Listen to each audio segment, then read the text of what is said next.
Now we're going to move on to our journal club. And Erica, thank you for presenting. If you're busy or anything, like we totally understand if you have to leave. We're gonna start our journals. No, I'll stay on with you guys. I just have Great. a client at 8, so at 8 I'll hop off if you guys Okay. are. Yeah, perfect. Okay, so let me share screen real quick. So if you guys can see that our next on the list is going to be Dimpie Shah. She's one of our med student interns. So Dimpie, if you can share your screen.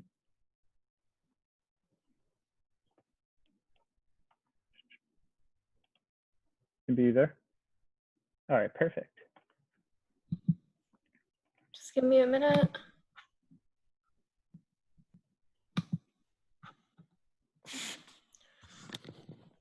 Hi everyone, my name's Dimpie. I'm a medical student at Rutgers Robert Wood Johnson, and I'm going to be presenting an article from, it's called Tackle Technique of Rugby Union Players During Head Impact Tackles Compared to Injury-Free Tackles. So the objective of this article is to analyze the proficiency of tackling techniques of both the ball carrier and the tackler to differentiate between successful tackles with and without head injury in real match situations. So basically breaking down the objective, we're looking at not only the person tackling, but the person who's holding the ball at the same time and seeing how different tackling techniques from both the ball carrier perspective and the tackler perspective differentiate. And we're trying to find the ideal tackle in a sense to see what can prevent head injury, what poses, and what specifications I'll tell later, and what, I guess, are factors that cause injury. So the study design is a retrospective video analysis. And the background to this is that the majority of injuries and hand injuries in the rugby union are from tackling. Basically, over 50% of injuries, just in general, not like including head injuries, come from tackling, but specifically greater than 60% of head injuries come from tackling. And most of the research prior to this article being published found that it's for, there's one major risk factor, and it's poor technique on the athlete side. Because of poor tackling technique, a lot of injuries are sustained, and this causes a lot of problems. So this article is focusing on the specific technique that rugby players had used from their various tournaments, and I'll go over this later, in South Africa and various areas internationally in New Zealand, and how their tackle technique was either done poorly or what seemed like the perfect one and what should be practiced ideally by teams. For general injury, there's a higher degree of technical tackle technique to prevent injuries. And even though similar studies have been done to see what kind of tackling techniques are perfect and what prevent injuries, the other articles had a lot of limitations. For example, the paper specifically went into one article referring to only concussions caused by tackle injuries. And that paper, that research study specifically only looked at tackles that caused concussions. It didn't look at tackles that did not cause concussion injuries or tackles that did not sustain injuries at all specifically. So the methods used by this paper, since it was a video analysis, the researchers received ethical approval from Cape May in South Africa. They've received permission to see professional and semi-professional New Zealand rugby and South African rugby union videos, and they looked at head impact tackles. The control was a cohort from 2014 championship competition in Cape Town, and they used this as an analysis and found specific technique points to see what a injury-free successful tackle looks like.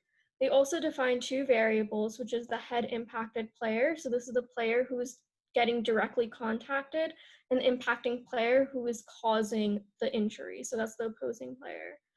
And basically they looked at different tackles performed throughout the games, and they scored it for technique using a technical criteria, which is figure 1 in the research study, and I'll be showing that now.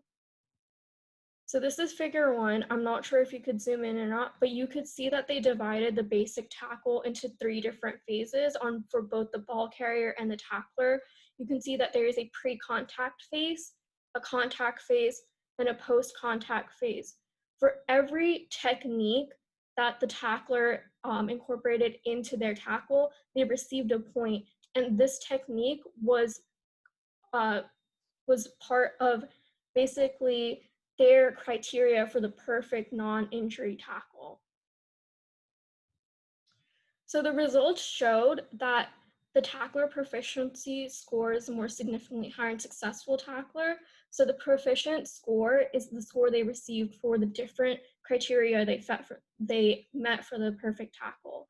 And then injurious tackles had a lower proficient score. So these tackles obviously cause more injuries than the proficient tackles. But something interesting in the paper was that ball carriers specifically scored higher successful side-on tackles. So there's 2 different types of tackles. They saw head-on tackles and side-on tackles. So the ball carriers specifically scored higher during the side-on tackles, and they had higher scores for compared to head impacted player and impacting player. But and then the tacklers also saw a similar pattern, which I'm going to show in the next figure, in which they had a higher successful side-on tackle as well. So these are the 2 figures for a side-on tackle and a front-on tackle, and the scores overall for both ball carrier and tackler were higher for side-on tackle compared to a front-on tackle. But in general, you can see from both these charts and trends that the red and blue is the head impacted and head impacting, and these are more injurious tackles, that they had a lower score from the criteria that the researchers chose. But successful tackles had a higher score. So for our discussion portion, basically this study builds on previous concussion and head impact video analyses, and this adds to the literature that already exists.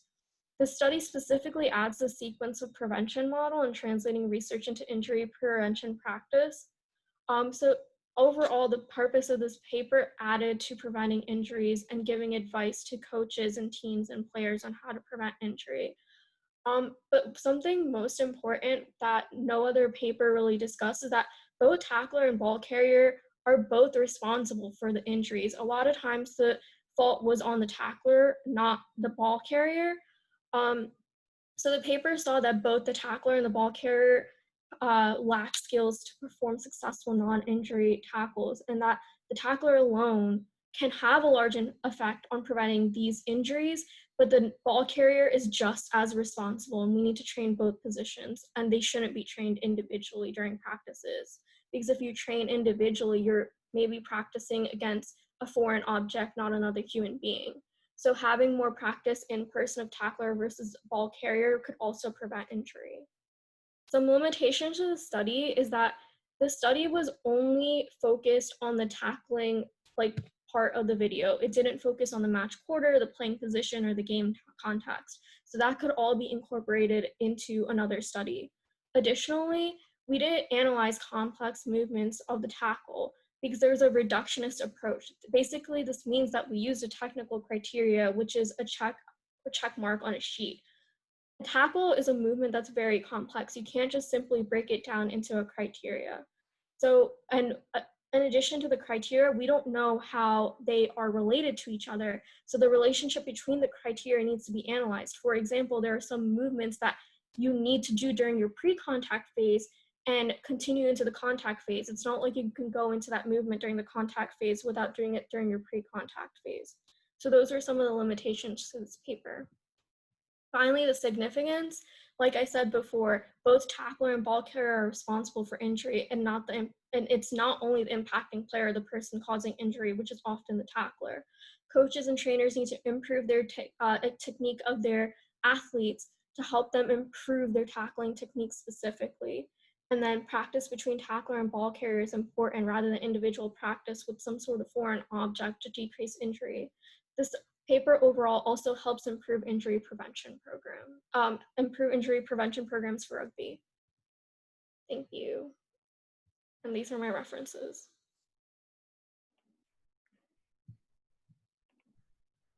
Thank you, Dimpie. That was a great presentation.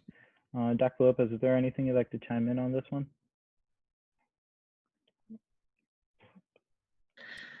Yeah, can you hear me? Yes. Okay. I'm not certain what happened to all the imagery. It disappeared on me, but it looks like there's just a frame of the Zoom left here. Anyway, more importantly, yeah, no, it's a very good paper. You know, obviously we've discussed this multiple times at practices and that, and being a former player, practicing the tackle technique does include tackling both players. You can't just tackle a dummy and assume that you're going to tackle a pad similarly that you would tackle a human being. You can't replicate that unless you practice it in practice. In a practice setting where there is player versus player tackles. And I think that was one thing that we always did in a short distance. Obviously, you don't want to create too much velocity, but that's an important aspect to bring up that they did a great job with there.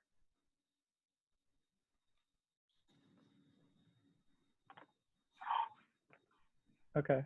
Well, that was definitely for a paper that was pretty dense. That was a really good way to do that one, Dimpie. With that, we're going to move into our next presentation by Kiera. Let's see. Yeah, Kiera, you're next. Kiera Borthwick, one of our other interns. She's a current neuroscience major at Washington Lee University. She's going to be presenting head impact exposure from match participation in Women's Rugby League over one season of domestic competition. Can you share your screen now, Kiera? I will do that, yes. Thank you.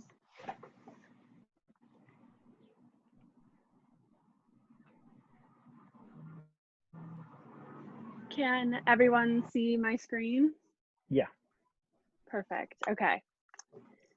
Hold on one moment. Okay. So I'm Kiera, I go to Washington and Lee, and today I will be talking about head impact exposure from match participation in a women's rugby league.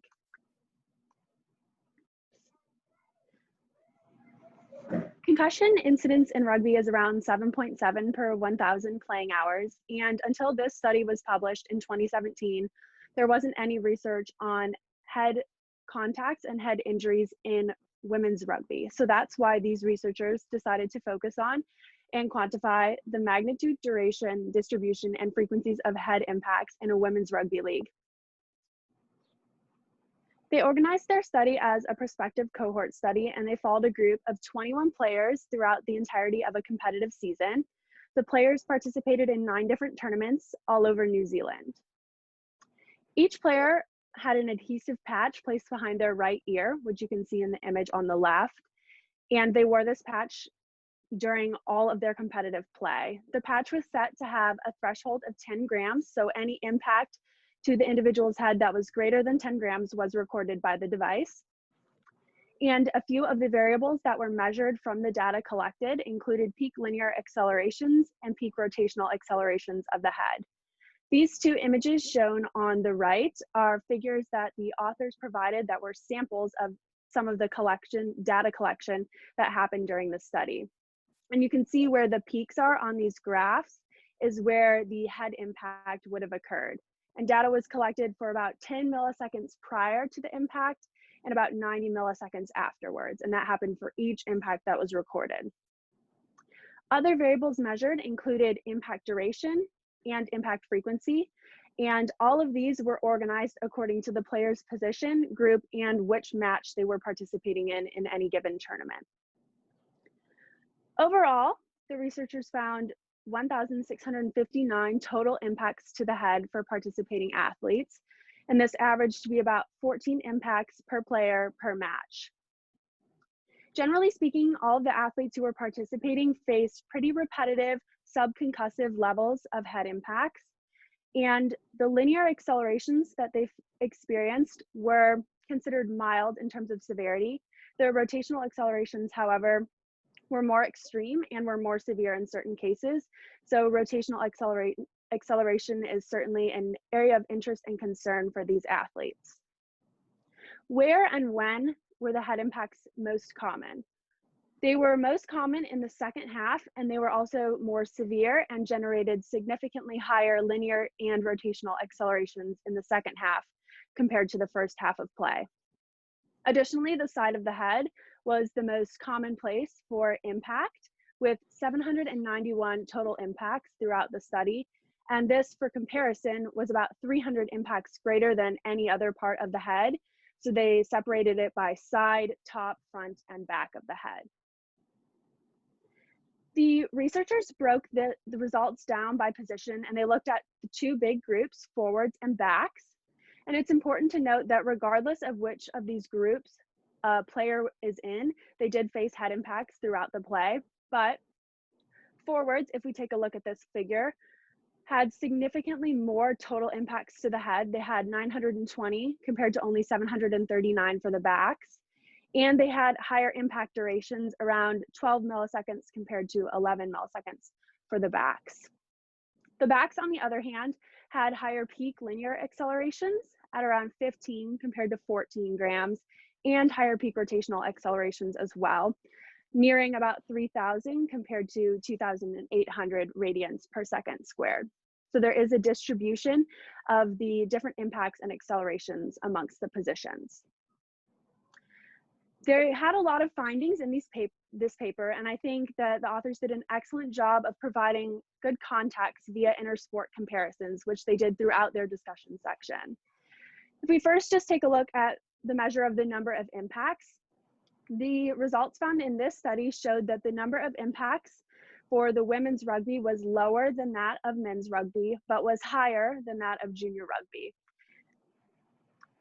What's important to note here is that this is all for rugby, so it's the same sport. The main difference here is the type of athlete participating. So their size and their speed and the types of velocities and accelerations that they can generate in something like a tackle. When looking at other sports, however, the number of impacts was relatively equal for collegiate American football and women's rugby, and was higher for women's rugby than in youth ice hockey. The authors, when they make these comparisons, note that it's important to take into consideration that these are now different sports. So there are different rules and different objectives for each of these sports. In particular, they talk about tackling, which you see in both football and in rugby. However, tackling techniques do vary between the sports. Specifically, they talk about a twisting element that's seen in a rugby tackle that's neither taught nor seen in a football tackle. Additionally, there's different types of protective equipment used in these sports. So football and hockey both require helmets and other types of protective gear that isn't seen in rugby. The differences in both protective equipment and in objectives and rules of the game and different techniques could all play a part in differences between sports. Now, if we just look generally speaking across the board for some of the other measures, you'll see that there's more equal signs and more red arrows, meaning that for women's rugby, there's higher or relatively equal accelerations, impact durations, and total impacts to the head compared to other sports. So it's clear that this research needs to continue, as there are a high number of impacts to the head that these athletes are facing. The researchers also address a few main limitations to their study. The first of which is that they had no video footage, which means that they couldn't distinguish between collisions between two players and between the player and the playing surface or the ground. And these are two very different types of contact, and in future studies that distinction should try to be made. Additionally, the X patch, which is what was placed behind the ear for the athletes, tends to overpredict both linear and rotational accelerations, as it's previously been tested in environments with other sports like football, not with rugby, and therefore might not implement sort of the twisting element you see in a rugby tackle. Nonetheless, overall, this study is a great start into understanding head impacts in women's collision sports such as rugby, but it's clear that research needs to continue so that we can better understand the types and frequencies of head impacts that female athletes experience in this sport. Thank you.